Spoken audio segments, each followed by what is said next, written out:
경축사에 사실 이 상황은 앞으로 쭉 계속 이어질 것 같긴 한데 경축사에 이것만 얘기한 게 아니라 이 얘기도 했습니다. 무슨 얘기를 했는지 직접 들어보시죠.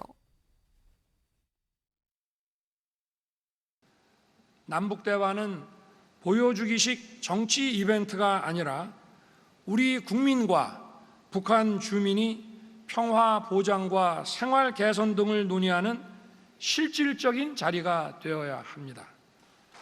저는 오늘 남북 당국 간 실무 차원의 대화 협의체 설치를 제안합니다. 여기에서 긴장 완화를 포함해 경제협력, 인적 왕래, 문화 교류, 재난과 기후변화 대응에 이르기까지 어떠한 문제도 다룰 것입니다. 네, 윤 대통령 사실 경축식 기념사에서 뭐라고 이래 8.15 통일 독트린을 발표를 했습니다. 이 얘기는 광복 개념을 통일까지 좀 확장을 해서 지금 봐야 된다. 그래야 통일까지 돼야 진정한 광복이다라는 얘기인 건데 임세훈 의원님 어떻게 보셨습니까? 저는 어제 이제 들으면서 네. 과연 저게 광복절 축사가 맞나? 연사가 맞나? 도대체 그 광복에 대한 의미는 어디 갔을까가 매우 궁금했습니다. 그러니까 말씀 뭐 하신 거 틀린 얘기는 없어요. 그런데 광복절은 굉장히 중요한 국가 행사고 뭐 저도 청와대에 있었지만 굉장한 그 대통령의 메시지가 정제돼서 광복에 대한 의미와 독립운동에 대한 여러 가지 그 기리는 말이 나와야 되는 겁니다.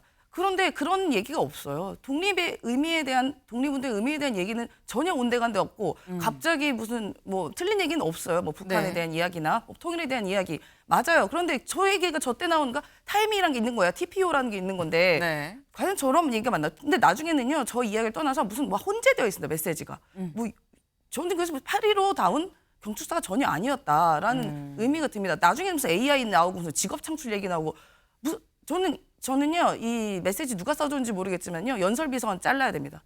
아니 무슨 경축사에 대한 의미가 다 분명히 있는 거예요 메시지마다. 그래서 6.25 경축사는 6.25대로 이 의미가 있는 것이고 광복절은 광복절대로 의미가 있는 것이고 그래서 대통령의 메시지를 조금 정제될 필요가 있다. 그리고 독립운동에 대한 의미를 좀 더 기리셔야 네. 대통령다운 메시지다. 저는 그렇게 판단하고 있습니다. 네. 지금 되게 급진적으로 연설비서관한테 좀 문책을 해야 된다라는 취지까지도 말씀을 하셨어요. 윤영걸 대표님. 네. 어떻게 들으셨습니까? 이거 지금 이게 8.15 이 광복절 경축사가 맞는지 모르겠다 말씀하셨거든요. 어제 뭐 자유를 50번 얘기하고 통일을 36번 얘기했어요. 네. 저는 경축사로서 뭐가 부족한 게 있죠? 네. 북한 주민의 변화.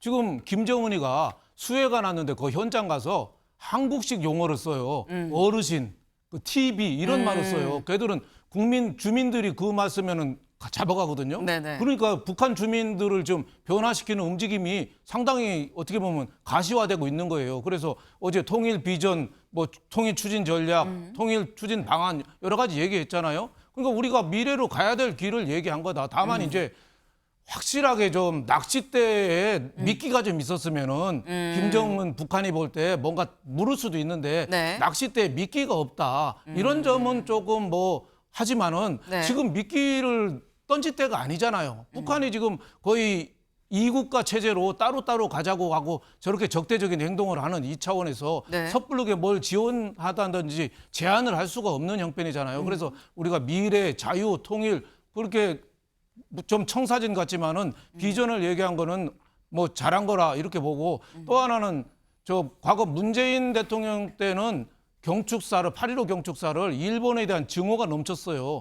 저는 그 일본에 대해서 뭐 일제라든지 이런 용어 안 쓴 게 뭐 조국 그 대표는 네. 뭐 총독 같다 뭐 이런 얘기 하지만 그건 지나친 거고 좀 한일 관계에 좀 성숙된 거 아닌가 이렇게 생각이 돼요. 지금 우리나라가 일본 저 국민 총소득 6위로 일본을 제쳤어요.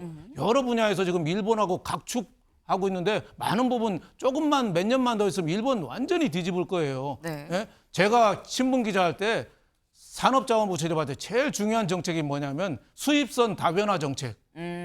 하도 일본제가 안 들어오면은 경제가 안 돌아가니까 어떻게 보면 일본 수입을 좀 하지 말게 하자. 네. 수입선 다변화 정책이 굉장히 중요한 정책이었어요. 근데 지금 수출 이런 규모에서 지금 일본을 거의 육박하잖아요. 네. 이런 데 우리가 콤플렉스에 의해서 저 일본에 대해서 할 필요 없다. 그런 얘기 있잖아요.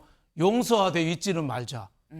독일도 그렇고 이스라엘도 그렇고 프랑스, 독일 그렇게 싸워도 그렇고 네. 다 그렇잖아요. 우리도 좀 미래를 향하여서 어제 청사진을 제시했다는 데서 저는 윤 대통령 경축사는 의미가 있다 이렇게 보고 있습니다. 네.